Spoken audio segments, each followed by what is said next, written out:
तर मंडळी बघा आमचं गहू आज गावाला पाणी धरून राहिलो आहे आम्ही. हे दुसरं पाणी बरं का. तर आमच्या आरोनीची एक टाळी भरत आणली आणि आत्ता मी आले त्याला डबा घेऊन. त्याला आज सुट्टी होती ते म्हणला मी भरतो पाणी नाही का. तर मग आलं त्यो.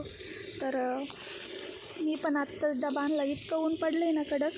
सकाळी थंडी वाजते आणि वावरात आलं का लई ऊन लागत आहे. तर असंच झालं आहे. तर हे बघा आमचा गहू कसा उतरला आहे.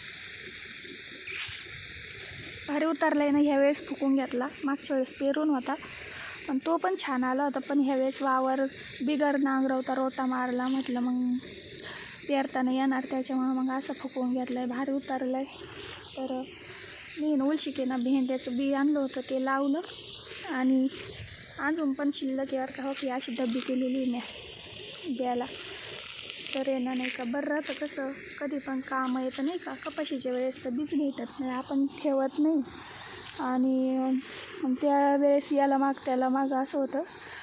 तर मग आजच्यासाठी एवढंच. आमचा व्हिडिओ कसा वाटतो तुम्हाला कमेंट करून सांगा.